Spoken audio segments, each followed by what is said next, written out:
Hello friends, আবারও হাজির হয়েছি ছোট একটি টিপস নিয়ে। আজ যেই টিপসটি শেয়ার করব তা হলো কিভাবে আপনি অনলাইনে সৌদি ইকামা চেক করতে পারেন। সৌদি ইকামাটা হলো আপনি সৌদির ওয়ার্ক পারমিট, অর্থাৎ আপনি যদি সৌদি থেকে বাংলাদেশে আসেন এবং বাংলাদেশ থেকে সৌদি যান, সৌদি থেকে আসার পর আপনার যে ছুটির মেয়াদ রয়েছে সেই মেয়াদ কতদিন আছে সেটা আপনি অনলাইনে চেক করতে পারবেন। কতদিনের মধ্যে আপনাকে আবার সৌদিতে পৌঁছতে হবে সেই জিনিসটা আপনি অনলাইনে চেক করে নিতে পারেন। সেই ইকামাটা আপনার অনলাইনে চেক করার জন্য আপনার প্রথমে গুগলে গিয়ে সার্চ করুন ইকামা কেএসএ। কেএসএ মানে হলো United kingdom of Saudi Arabia. এখানে দেখুন ইকামা কেএসএ লিখে সার্চ করার পর প্রথমে একটি ওয়েবসাইট আসলো। সেই ওয়েবসাইটের মধ্যে আপনাকে লগ ইন করতে হবে।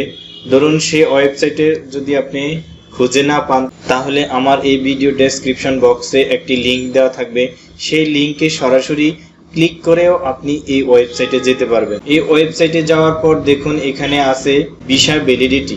এই ভিসা ভ্যালিডিটির মধ্যে দুইটা অপশন রয়েছে, please choose the first value. এখানে দেখুন আপনি ক্লিক করলেই প্রথম যে অপশনটা রয়েছে সেখানে ক্লিক করলে দেখতে পাবেন ইকামা নাম্বার এবং ভিসা। আপনি ইকামা নাম্বার এবং নিচেরটা রয়েছে দেখুন পাসপোর্ট নাম্বার। এখানে আমি ইকামা নাম্বার এবং পাসপোর্ট নাম্বার আগে থেকে কপি করে রেখেছি, সেখান থেকে আপনি কপি করে তারপর এখানে পেস্ট করুন। এখন এই ইকামা নাম্বারটা আপনি কোথায় পাবেন দেখুন, এখানে রয়েছে এই যে ছবিযুক্ত যে আপনার ইকামা কার্ডটা রয়েছে, ইকামা কার্ডের ছবির নিচে যে নাম্বারটা রয়েছে সেটাই হলো আপনার ইকামা নাম্বার। সেই ইকামা নাম্বারটি কপি করে এখানে দিয়ে এবং পাসপোর্ট দিয়ে এভাবে চেকে ক্লিক করুন। চেকে ক্লিক করলেই আপনার এখানে দেখুন আপনার ডিটেলস সবকিছু এখানে চলে আসবে। প্রথমে দেখুন রয়েছে আপনার নাম, তারপর পাসপোর্ট নাম্বার, এবং এখানে আরেকটা মজার ব্যাপার হলো ইকামা নাম্বার দিয়ে সার্চ করলে আপনার এখানে ভিসা নাম্বারটা পেয়ে যাবেন। দেখুন এখানে রয়েছে আপনার ভিসা নাম্বারও এখানে রয়েছে। এছাড়া আপনি দেখুন ভিসা নাম্বার ছাড়াও দেখুন এখানে অনেকগুলো ডেট রয়েছে, ভিসা ইস্যু ডেট, তারপরে ভিসা ইস্যু ইংরেজি ডেট এবং হিজরি সনে ডেটও আপনার এখানে রয়েছে।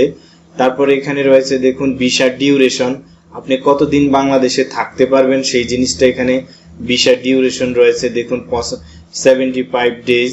তারপরে আপনি এখন এই ভিসাটা মানে এই 75 দিন আপনি কোথায় থাকতে পারবেন সেই জিনিসটা লেখা আছে দেখুন ইনসাইড এবং outside the United kingdom. Outside the kingdom অর্থাৎ সৌদি আরবের বাহিরে আপনি 75 দিন থাকতে পারবেন। এই 75 দিনের মধ্যে আপনাকে আবার সৌদি পৌঁছতে হবে, তাহলে আপনার ইকামার ডেটটা থাকবে, না হলে এটা ইনভ্যালিড হয়ে যাবে। এখন এই জিনিসটা আপনি যখন সবকিছু দেখা শেষ হয়ে যাবে তখন এটা আপনি প্রিন্ট করতে পারেন।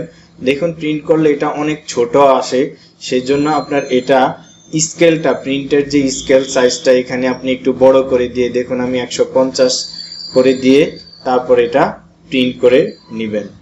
এভাবে আপনি খুব সহজে আপনার যে ইকামাটা রয়েছে সৌদি আরব থেকে আসার পর যে ইকামার মেয়াদ রয়েছে সেটা আপনি অনলাইনে চেক করতে পারেন। তো ফ্রেন্ডস, আজ এই পর্যন্তই। আল্লাহ হাফিজ।